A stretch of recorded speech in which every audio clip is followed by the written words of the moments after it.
Thank you very much, dear Excellencies, members of the Bundestag, former members of the Bundestag, also representatives of Bayer, ladies and gentlemen. I'm very pleased to welcome you tonight to our discussion, Berlin to Belém, what's at stake for the global climate debate and for global climate action. My name is Gordon Ripinski. I'm the editor for Politico here in Germany, very happy to have this kick-off debate here for this important topic. The COP30 climate talks kick off in just a couple of weeks, and tonight it's actually our goal to shine a light on the important aspects of this debate. We all know that not only in Germany but also in other places we have a big focus on crisis, on economic reforms, and sometimes it feels like the climate debate falls down a little bit, and we are convinced that this is a very important debate and that it's time to start it now. I think it's symbolic and important that it takes place in Belém in Brazil, and I'm also very pleased to welcome Mr. Felipe Carvalho Raposo. He's representing the Brazilian embassy in Berlin. I don't know where he's sitting, but I'm convinced he's here. Welcome to this event. When it comes to Germany specifically, we will also and obviously have a big focus on the question what our role in Germany is, what the role of German policies can be. We are all aware that also the debate in Germany has changed quite a lot, but we're equally convinced that the German role is a crucial role when it comes to climate policies and to the path to Berlin. And that is not only for climate topics itself, it's about energy transition, sustainable mobility, about agri-food systems, and much beyond. So we're happy to discuss all that also tonight. Before we start, I would like to thank our partners for tonight's event. That's Bayer. We would really like to thank the colleagues, some of them I see here, to make this, to thank very much that you made this event possible, and we're really looking forward to the debates we're having here. Yes, please, absolutely. And to lead the executive conversation, please help me to welcome on stage Cristina Gonzalez, my colleague from Politico. I was about to say in Brussels, I don't even know where you are. You're flying around the world organizing all events, and you're one of the most important colleagues that not only I have, but we in Brussels and in Washington. Welcome, Cristina Gonzalez, on stage. Yeah.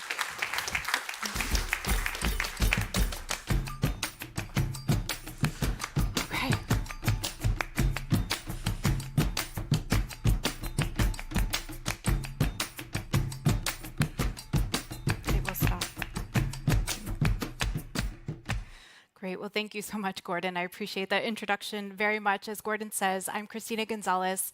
I'm the executive producer of Politico's events for Europe, and it is a true pleasure to be here with you all tonight. And I would like to, again, thank Bayer for supporting us with this program this evening, and I'm really looking forward to diving into the discussion in just a moment.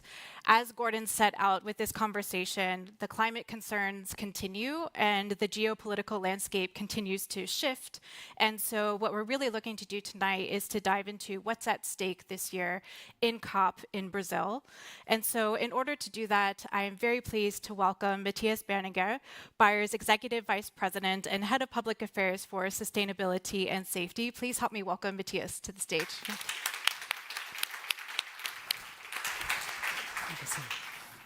Welcome. Thank you. You're welcome. So Matthias, since 2019, has led Bayer's global public affairs practice and has been driving the company's sustainability strategy worldwide. And I'm told by Matthias himself that we're allowed to have some fun on this conversation. So if you have both fun, it's going to be awesome. If only you have fun, I'm not sure. Okay, very good. So fun for all here for our conversation this evening. So there is, in all seriousness, a lot to discuss. So let's kick off with something quite serious, which is that 2024 was the hottest year on record. The Paris Agreement's 1.5 Celsius degree limit has been breached. And so many are truly calling for climate action now. And Matthias, what I'd like to kick off with is to understand why, in your view, COP30 in Brazil is so incredibly important. Yeah, when you look at last year, we have a lot of touch points with farmers around the world, basically large and small farmers alike, are facing a very extreme climate, a climate that none of their predecessors has ever faced. So we have been already moving out of our climate comfort zone. For example, wheat farmers in France had the lowest yield since 1980, and that in the world of farming is like a huge backlash last year, which is also why, irrespective of the political debate about the climate, people who are actually growing our food are very worried. We do opinion polls with them, we have lots of conversations. And for Bayer, it's also a reason why we believe doubling down on climate is important, especially at a time where the debate is a bit more on the back burner. Other topics seem to be more important. When you are growing food, there is hardly a topic more important than the rate of change in our global climate. Now, Brazil was home not of COP1, that was actually Berlin, but of COP0 in 1992. A lot has happened since then, and in this case, not football, but the COP is coming home. And I know in my conversations with Andre Dolago, who has the honor to lead the negotiations for the host country, and many on his team, how excited the country is to host the world, and how excited they are to host it not in one of the big cities, but in a place that is ground zero for climate, right in the tropical forests. And therefore, the road to Belém is not an easy one, but it's one the host country is very excited. And I hope that we Europeans, and especially also here in Germany, that we are equally excited about making this COP a success. And Bayer will actually be at in Belém with your Casa Bayer, so there'll be a lot of discussions happening on the ground there as well. So looking forward to continuing those conversations into the coming weeks. But as you mentioned there, climate change isn't happening necessarily in a vacuum. Right? There's a lot of geopolitical shifts that are happening and to a degree maybe taking attention or shifting attention. So we see now as a result of that, organizations are really reconsidering how they're tackling climate initiatives and the role they play in climate solutions as a result of that. So if I can ask you pretty bluntly, where does Bayer stand on that?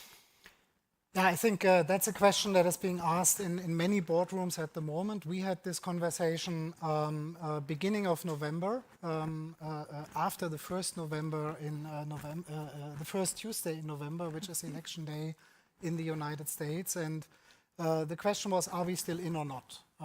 The reason why we are still in, I already talked about it, our customer base will suffer greatly, and then our business will suffer greatly.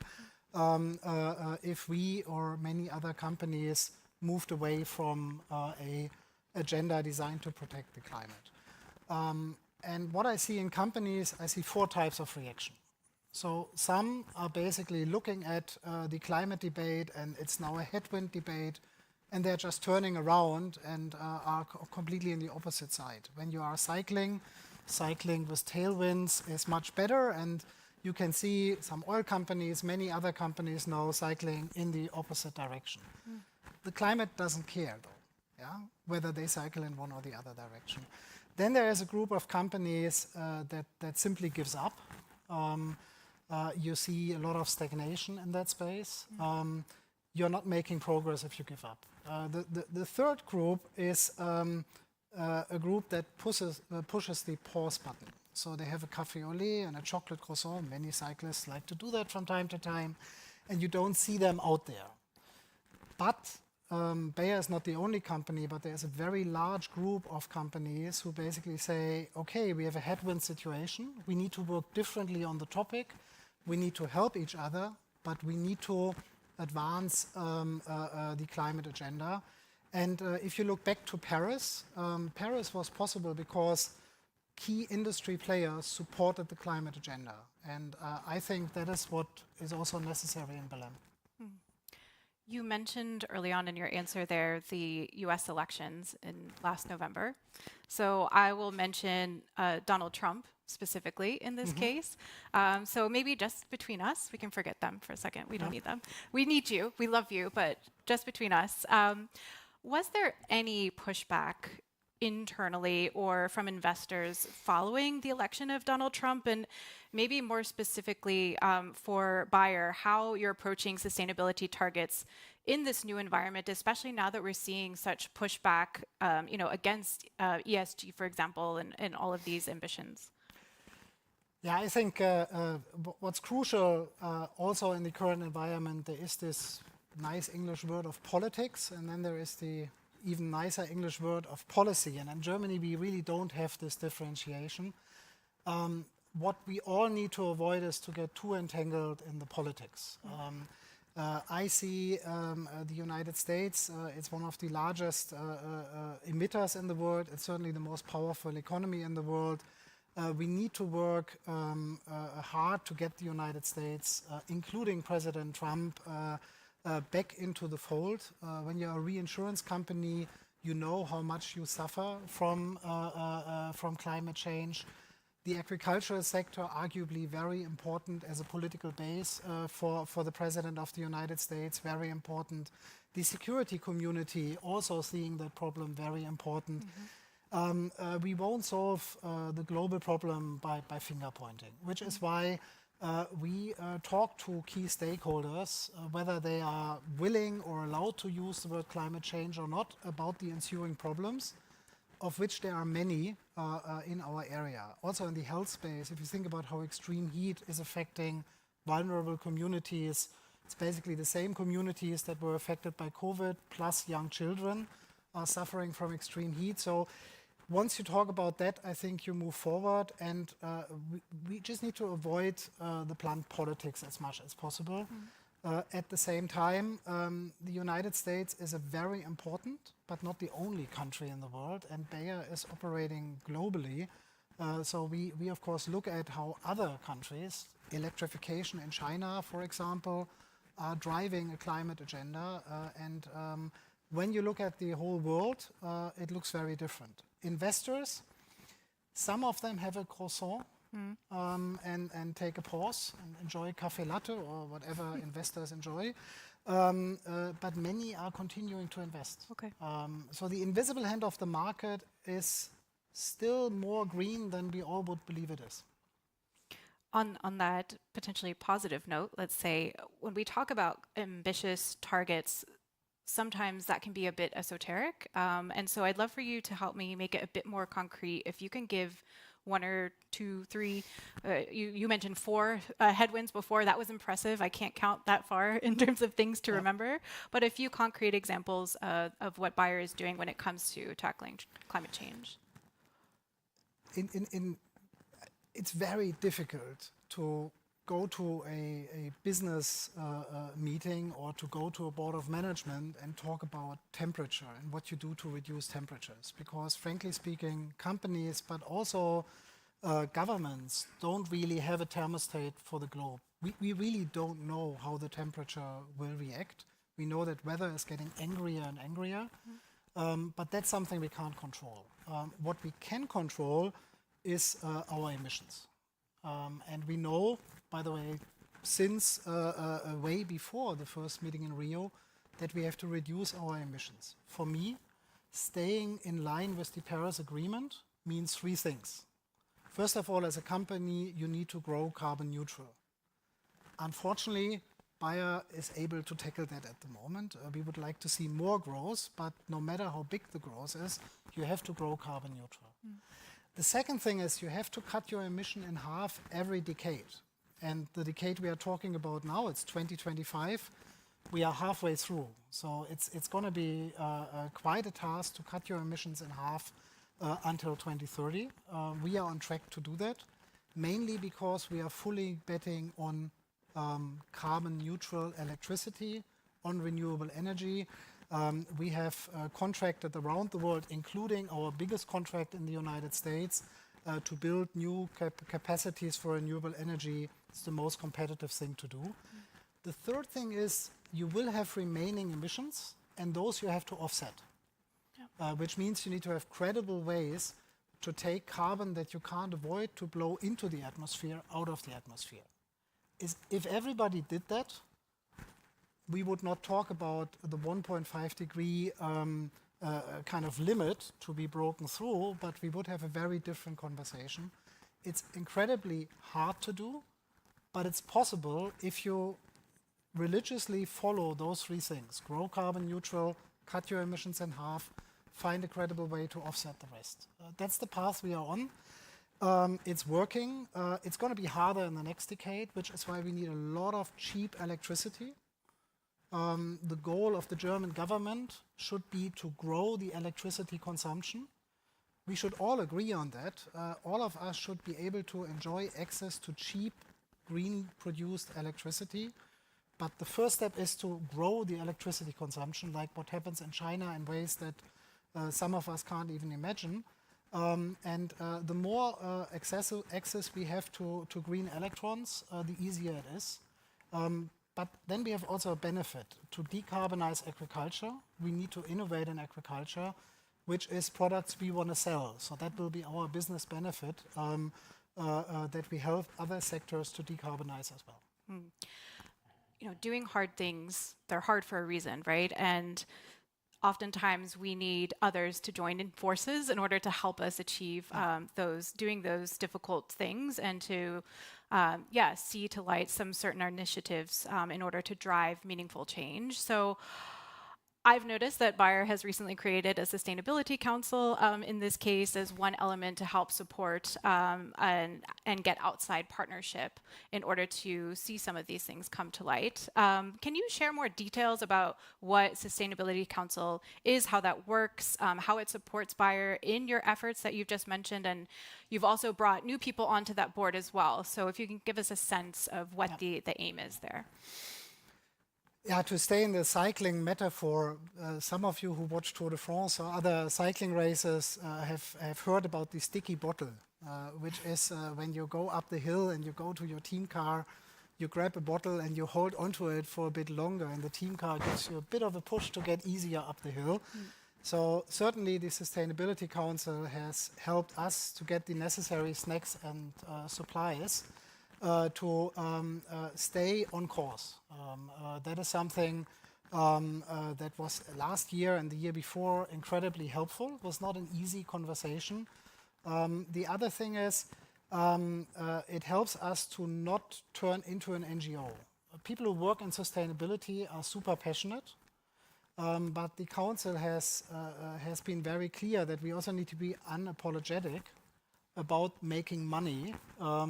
And that the solution to the problem of the passion is that we identify business models that allow us to make money while having a positive impact on the climate, be it in mitigation, reducing emissions, be it in adaptation, helping farmers to deal with angry weather.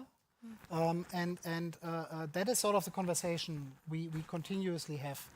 But most importantly, the council gave us cover when the winds were turning from tail to headwind. Okay. I see that not only are we short on time, we're out of time, but seeing that as I'm the boss, I'm going to keep us going for one more question. So, as Gordon said, in all sincerity, I would like to return back to COP and close out our conversation, just really looking ahead to November in terms of what your expectations are, if we can expect any meaningful decisions or concrete actions to come out of it. We have seen quite a few global environmentally related negotiations recently where the consensus that we even achieved in Baku was a hard-won victory to achieve that consensus, was no longer possible. So I think that the Brazilians would be managing a major success, something I believe almost out of reach, if they achieved consensus.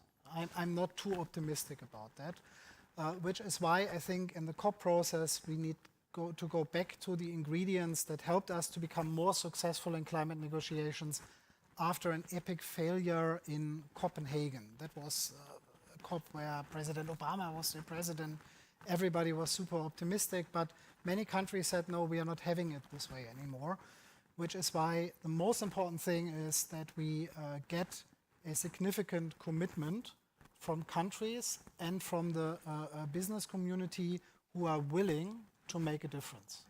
I don't think that it will be a consensus, but it will be a COP where leaders lead by example. Maybe we are as good as that as we were in Paris, then we would get the whole world behind it. But I think we shouldn't expect that from the Brazilian hosts. Brazil as a country has dramatically changed since 1992. And that's the other important thing, to really understand what our host country stands for today. It's the largest exporter of food, for example. In 1992, Brazil imported food to the tune of $1.5 billion. Now they are exporting $150 billion worth of food.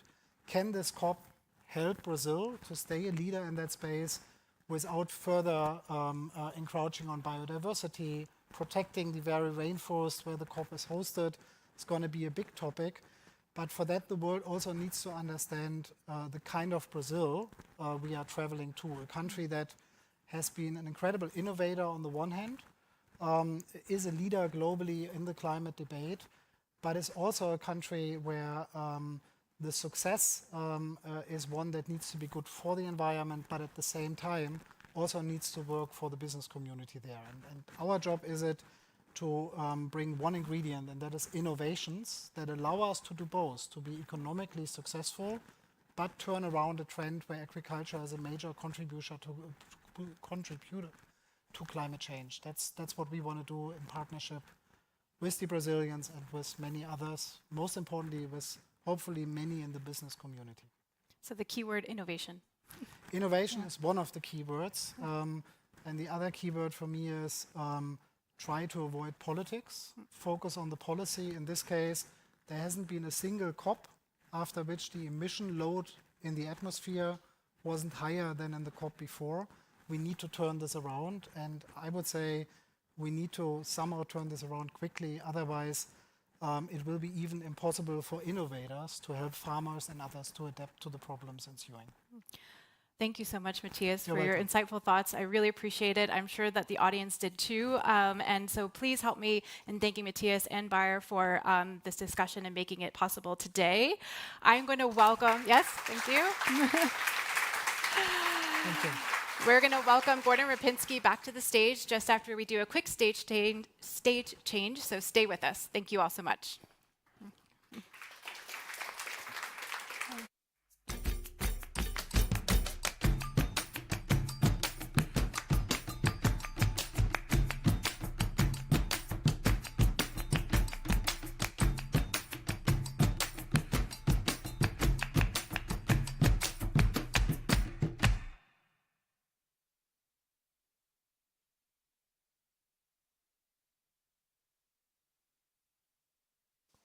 That's amazing. So we can even take notes. I love it. Okay, thank you so much, Matthias. Thank you, Christina. I think we will continue straight away with our panel. And I would like to ask the panelists on stage. That's Lisa Badum, member of the Greens in the German Parliament. Welcome, Lisa Badum. Yeah. And Jochen Flassbart, who's the State Secretary in the Federal Ministry of Environment, and I think it's fair to say one of the most experienced negotiators in that field. Please come here. And Philipp Rösler, who is the CEO of Concessor AG, former German Vice Chancellor, Minister of Economics, and brings in the economic perspective. Welcome. Jochen Flassbart, we're in the middle of a debate whether Germany will support a new European goal for climate reduction. And we've seen your minister in quite a heated discussion. What's your thought where this debate will end? Where will Germany stand? Well, thanks a lot for having me here. And I think the updated or the new NDCs that are the climate targets of countries, or in the case of Europe, of the European Union, the Paris Agreement says that we have to, every 5 years, upgrade our national targets, or in this case, European targets, and that is what it is about at the moment. And I'm just coming from the African Climate Summit. People around the world are looking at us, and we are not there yet to support the proposal of the Commission, 90% cut of European greenhouse gas emissions by 2040. We are working hard, and it is not something nice to have. It's essential, and that is why Minister Carsten Schneider made it very clear there's no way we have to support the Commission. And by the way, Matthias, this has to be done by politics.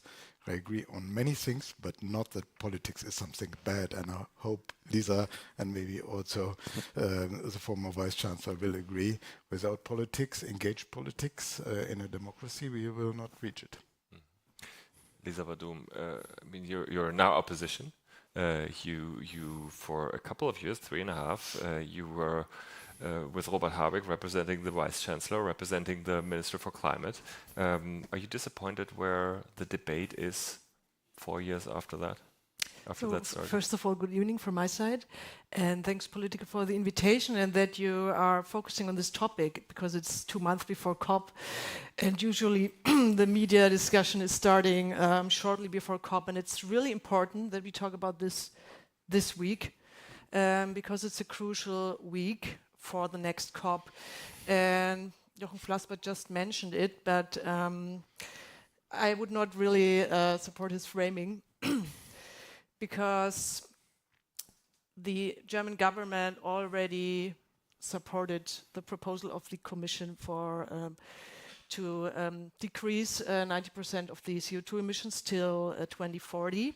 So it's says in the coalition treaty that it's very important for the coalition. The Chancellor highlighted it in his speeches, and we know that Germany and France are basically the motor of Europe, and it's really crucial that Europe is delivering an ambitious NDC to this COP.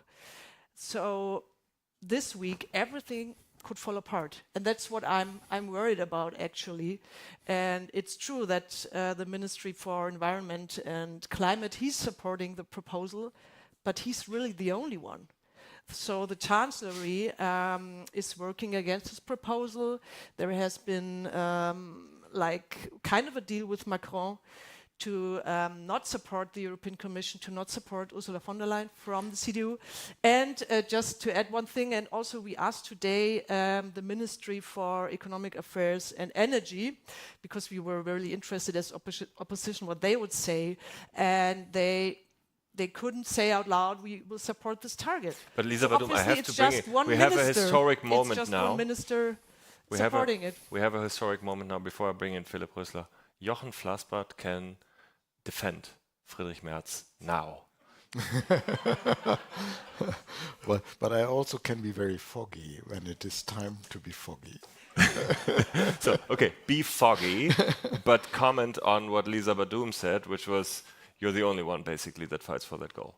No, I mean, we have a clear, as Lisa said, we have a clear agreement inside our coalition contract that reflects what the Commission wanted to have. So basically what the proposal of the Commission went into our, by miracle, into our governmental contract. And now the proposal reflects everything Germany wants. And by the way, we have, apart from Denmark, the most ambitious climate target. The last 20 years will be the more difficult ones, because we are coming to the end. The low-hanging fruits are away, and therefore it is in the interest of guys like Matthias, the companies behind him, that we get the others in the European Union on the level of ambition we have in our country. And whoever advocates for something else attacks the interests of the German industry. I want to bring in Philipp Rösler for the business perspective.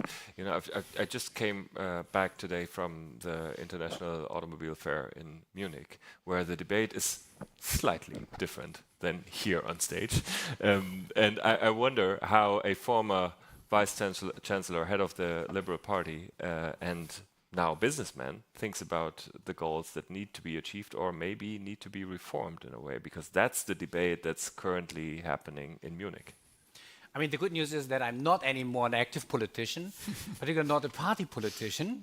I haven't known that there's even some good stuff for me, but seriously, I think I can say that Belém must be a success, for sure. And there's only one opportunity and one chance to make it to a success if Germany takes over a leading role. And this is only possible because everyone in Germany, not to talk about the political parties, but at least the business community, stands behind the government. There might be some nuances in the direction, in the numbers, whatever. But again, we have a totally different environment in comparison to the COP before. So the US is pulling out, is quite aggressive against the idea of COP 30 and everything behind this. And so someone has to take over the leadership. And this is only possible if everyone is close together. And it's not the time to talk about, again, different political directions. Now it's time to stand together and to make it to success, because if not Germany and Europe takes over leadership, no one else will do it, or someone who is not directly in our interest. I wonder if you could say that to Oliver Zipse or Ola Källenius, and they would probably look at you and say, is this still Philipp Rösler? Yeah, and I would say, is this still Oliver Zipse? Because let's pull out the quotes. I'm only an observer. But not even a year ago, they've been all in favor of climate protection. They, could say, "Oh, we don't want to we don't want to have any more piston engines. We would like to electricity." And now they totally changed because they have the mindset, they have the idea that the public opinion has changed. The truth is, public opinion in the US has changed for sure. The pressure is released if they have seen it as such. But the need for the right decision, for the right positioning is still the same. And this is not a question of the political opinion or a trend. It's a question of right or wrong. And in this case, I would say, look to the numbers.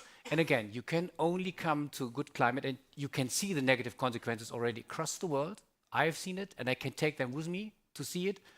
But I think it's not needed. And again, so they have to stand together, and happy to talk to them and say, look, guys, it's now time to act. Happy to witness that conversation. May I add something? It's historic, right? So if you would like to vote for me, please, but it's now too late. It's great to hear political opinion now, because I didn't witness the government then, so great. And I think, as I'm not worrying that I'm not really worried that Bayer will turn an NGO soon, so I think you should pursue the climate track where you're on. Because in reality, the industry is not very loud at the moment. The Green Deal is at risk, and that means that we will lose even more technology to China. I mean, it's not just batteries, but it's also storage technology, it's wind turbine technology. So China has really the majority on parts of these technologies, and at the moment, we are risking the transformation and everything we worked so hard for, and the companies worked so hard for, because they already made a lot of investments in green technology. So I'm wondering, where's the outcry of German industry when Chancellor Merz is selling them out, basically, and when Mr. Söder, which I only want to mention once, because I'm from Bavaria, and it's enough speaking about him. He wants to delay the 2035 target for combustion cars and everything. So I'm wondering, where's the industry now? Look, but if I may take over the moderation for just 1 second. Oh, sorry. Yeah. Okay, of course. That was a second. Your turn. I mean, it's always an easy point to make a joke about Markus Söder, but the fact is that the vibe is not far away from what he's saying, wherever you are, not only in Munich, but also when it comes to government. I mean, obviously, one of the focuses is to, sort of restart the German industry. And the matter of fact is that the reason why we are so on track so far is also because the industry wasn't very strong recently. So the question is, how can you make sure that the vibe changes a little bit back? And then maybe a follow-up would be, what is your ultimate goal for Belém? So, I mean, the reality is that European Union is on track for the Green Deal. So we can reach the 2030 target, which you cannot be said about every target. So this is a huge success story, but we're not really telling it. And it's sad that we lost also the wind industry from Germany, and now Katharina Reiche is working on destroying not the solar industry, because it's not existing in Germany anymore, but really the renewables industry department again. So maybe it would be a start to give a signal and to tell people the truth that renewables are cheap, far more cheaper than LNG gas. So I went to Wilhelmshaven a few days ago, and it's 3 times more expensive LNG gas than pipeline gas, and a lot more expensive than renewables. And I don't really see why she's talking so much about gas at the moment, fossil gas. So it would be a start to talk about our independence, our freedom. We want to be free from Trump. So I think every German citizen, at least every German, a majority, would agree to that. But we're really doing the opposite. So this European spirit of freedom and democracy, I mean, the US is still a democracy, but it's really has autocratic, you see autocratic things there. So this would be a start. About Belém, what we are expecting, first of all, it's a huge opportunity because finally COP takes place in a democracy. To highlight that again, we had Azerbaijan, we had the Emirates, I mean, great presidency, but still not a democracy. And the COP is taking place in the Amazon, the green lung of the world, and really a symbol for what could happen if we do not act. And it's the 10th anniversary of the Paris Agreement.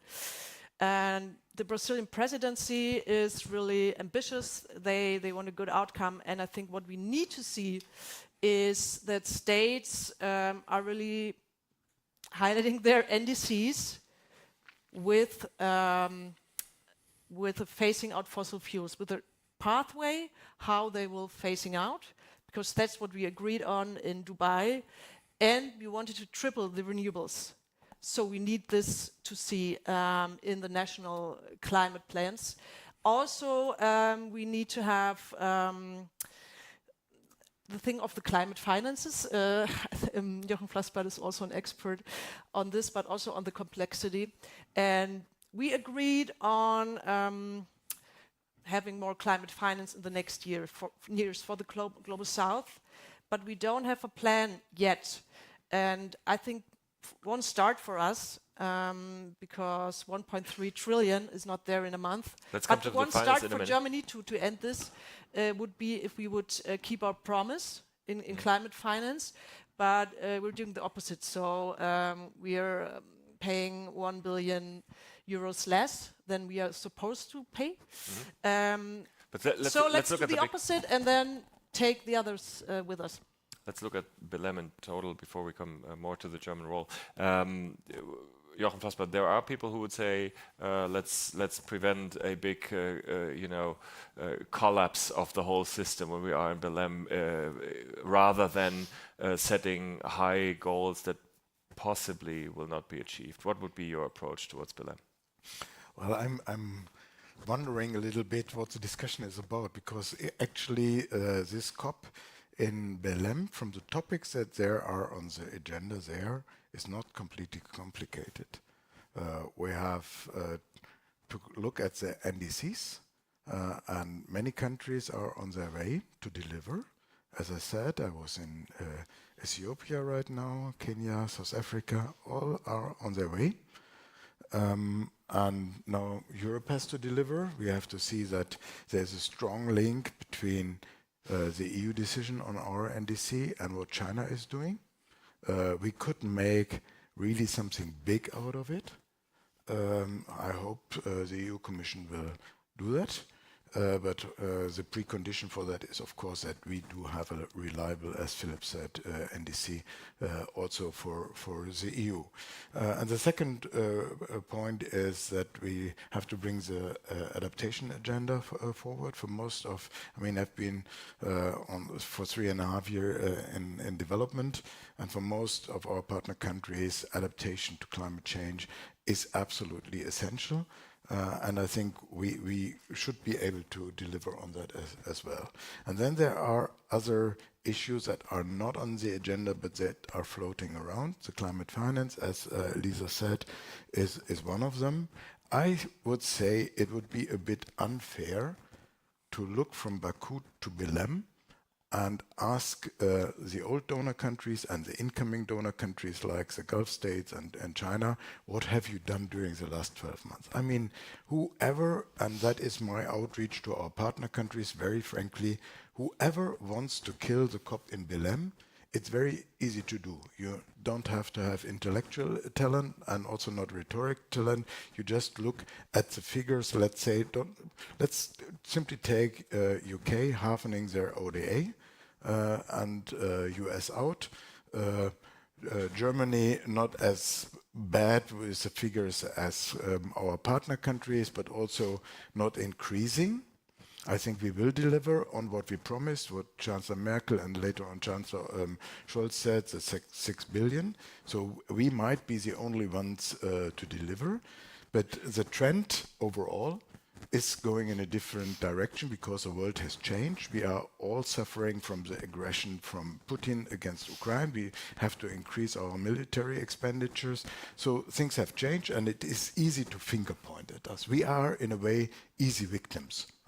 But I see a growing understanding if we come up with a credible roadmap, and that is what the Azeris and the Brazilians are working on, how to reach the 1.3 trillion, including 300 billion public money, which is not undoable until 2035, then we can convince our partners. But only if in this roadmap of the enhanced financing, a substantial increase specifically for adaptation is reflected. Then we can make the deal. And as has been said by many, the Brazilians are the most experienced and skilled diplomats. Their foreign service is excellent. They know how to do it.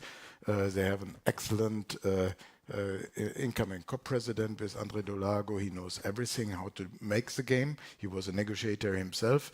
So I'm quite confident. And the last point, maybe there is an excellent proposal by the Brazilians, personally promoted by President Lula, and that is to create a specific facility to support, to finance the standing forests. Because many people in the world, many countries in the world, coming from countries where they still have a good forest coverage, take Gabon or others in the Congo Basin, they say, well, those countries who have clear-cut their countries, they have via Article 6, these are the flexible instruments, they have a pipeline to money, but we took care about our forests and we don't get anything. And therefore, this facility that is using public money blended with private finance is something very, very substantial. It will help the tropical forests, and it will be a success for President Lula, and of course everybody knows they have elections next year. It is also in our interest to allow President Lula to have a success also with a domestic view. Philipp Rösler, let's look at, sort of the tension that we have in the question whether businesses or public should do the job, to make it very, very simple. When it comes to financing, what would be your point? What can the contribution of the private sector be? Yeah, first of all, I think the entire climate issue can only be addressed in a public-private effort. And it was never a 50-50 game. Sometimes the policymakers have been in the lead when it comes to the rules, procedures, and to the agreements. Sometimes the private sector is in the lead when it comes to fulfilling. Certainly the funding, when it comes to the big numbers, it's more on the state level, some specific states or groups. However, I think the private sector has to play a role even on that level. But we should not overstretch the topic because, as already mentioned in the first talk we had, I mean, you should not forget the business has a pure job to do. They have to make money, they have to be profitable. But our job is to bring in, on top of the question of being efficient, productive, and profitable, also the topic of sustainability. That is what business can do and what can deliver. And if they promise it, they can live up to. Whereas if they promise too much, I think they will disappoint the people. But again, it's always a public-private effort. And in today's times, I would say, first, the private sector has to support the politicians who try to negotiate. Second, they have to deliver and make their homework. What at least Bayer did, as we have heard, they have not changed their policy even after the election, whereas some others, you mentioned some, have apparently changed their policy after the last election. And sustainability in its understanding and even name does not mean that you change it every year. And that means you have to stick to what you once decided. And if you really have a sound and serious approach by integrating sustainability in your business model, then nothing has to change now. But apparently some has seen it more as a PR activity or alibi, whatever. But I'm proud that there are some role models around who still are reliable and supporting the policymaker when it comes to the necessary negotiations and decisions. I mean, he will come to an end in the negotiations, we all know it, not before 2 or 3 o'clock in the morning. It's always the game, because, you know, the weakest part of a human body is around 3 to 4 o'clock. So, I mean, this is what the trick of Angela Merkel, right? I mean, that's why all these European negotiations have ended 3 o'clock in the morning. Most of the accidents happens there. So in this case, not. So, but again, so that means we really need to support. And it's only a couple of weeks to go. And there's not the time to discuss details. But again, the private sector has to play a role. And now it's a time, the pivotal moment, where we can see who is really sound and serious on this track, or who is not super reliable when it comes to sustainability. May I ask a question? Of course. Apart from Bayer, of course, on the climate track, but which other industries or companies would you see at the moment which are role models for the transformation? If you see the sectors in Germany, and you know even better when it comes to the detailed numbers, but I think many sectors have achieved already their numbers when it comes to reduction. There is still some missing, for example, the transport sector, as far as I understand, if I'm not mistaken. But that means the others are fully on track. And believe me, it's not only possible if you have one company is sticking to the goal, sticking to the agreements, sticking to their own commitments, only if we all do it. I think we have in Germany around 3.2 million companies, many of them very small. However, I think this is a joint effort. And again, it's only possible if each and everyone is doing this. And I mentioned Bayer only, certainly I'm biased, as a role model, but others are still on this track, whereas others try to change and get out of it. So they need the regulation to stay like reliable. This is maybe, if I'm not a party politician, but regulation is maybe not the first word. Or, because sorry, legislation? No, because if you have a regulation, and as soon as the policymakers change, the regulation is falling apart, then immediately the people get out. If you don't have a real conviction on their end, a real understanding that this is needed as part of their interest and their business model, then you have not a sustainable change.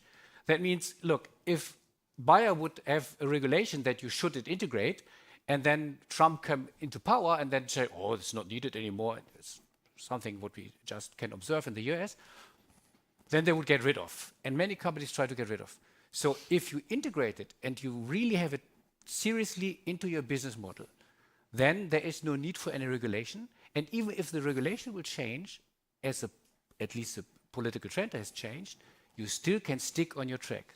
But this is only possible if you're convicted and if you have a real business model, because, again, we are not a charity, not any company is a charity or an NGO, but if it makes sense, then, as you can see, many companies doing it, and not because of having a political trend, but because of really convicted.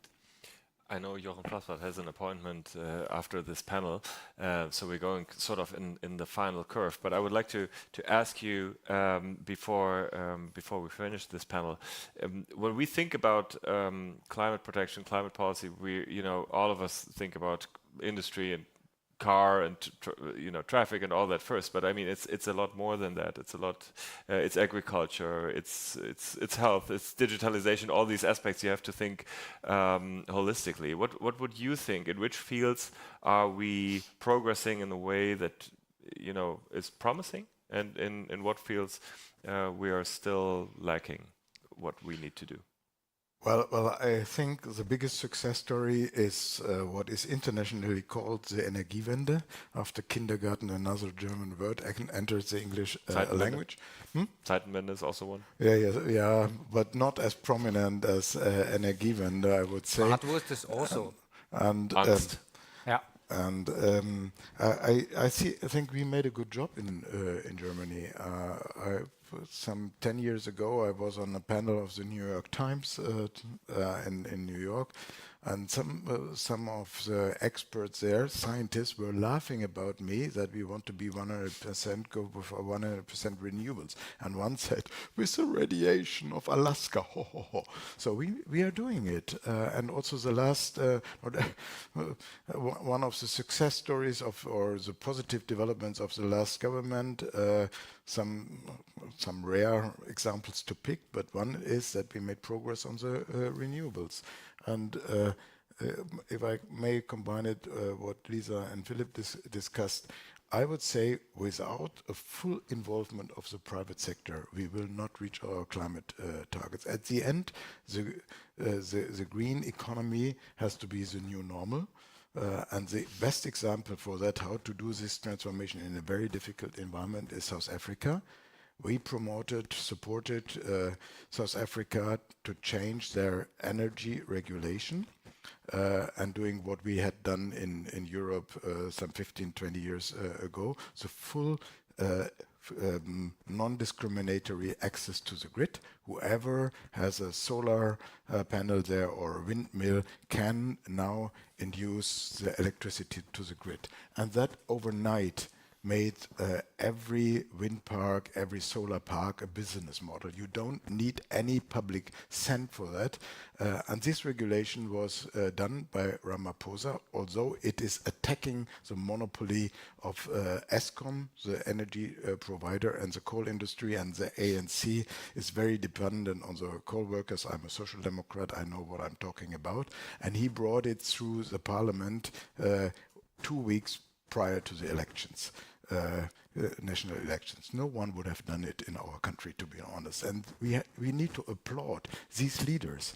And then I think we will create an environment, an atmosphere where regulation, wise regulation, and private sector can work together. Of course, as you said, there are more difficult industries, also those who are in a hard competition internationally, the steel industry, with an oversupply from China anyway. And then if you put a cost block via our CO2 price on the production, then this is not competitive. So that was the reason why we created the CBAM. But this is, of course, something where, again, smart regulation is needed and very sensitive international negotiations to make our partners understand that this is not to exclude their products from our markets, but that is to promote climate neutral production. So I totally agree on that. And of course, it was also a success of Robert Habeck promoting the Energiewende in the last years, together with other parties and some of the other parties in our government, surely Social Democrats. But let's not lose the focus of this event. We need to get Belém to be a success.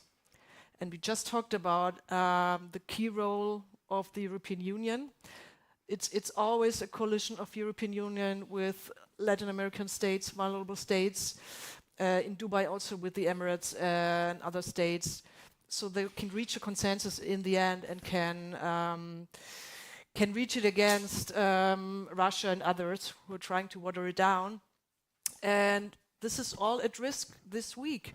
So as far as I is informed, if no wonder is happening, Germany is supporting or is undecided or is not supporting the Commission proposal for the climate target, which means it can be totally, it can be killed in the European Council. So this is our challenge this week. And so far I didn't hear how can this wonder happen that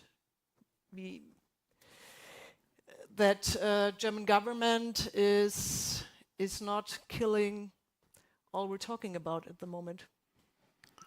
At the end, everything will be good, or it's not the end. That's This almost. is, this is worrying. How can I continue the This discussion is great, but here? That's really difficult. I think I take this as a last word, not without mentioning that I think there were some milder tones in the press conferences today on that, and I would be curious to see how the German government doesn't stand by what they have written down in the coalition treaty. I think that makes the thing a little difficult. I don't want to say we finish here. I think this was certainly a starting point for this debate, not only for the debate tonight, but also in general. I want to quote your idea that I think it's a good moment to start the debate, not only 2 days before, but maybe rather a few weeks before that, because the topic is too important, and even if it's not in the focus, I hope we did exchange some good ideas that maybe also inspire for further debate. I do also, to the very end, see 3 unexpected core qualifications here on the podium that I discovered tonight. First of all, I think Philipp Rösler, I want to see your conversation with Ola Källenius and Oliver Zipse, and I want to witness that. Invite them here on stage. Lisa Badum. I will be here. Okay, great. Lisa Badum certainly qualified as a co-moderator for this evening. And Jochen Flassbart qualified for negotiations until and beyond 3 a.m. in the morning. Thank you so much, and let's have a good time. Okay. And I do believe we take a picture now, right? With all the participants, so also with you two, right? So let's be on stage for a second.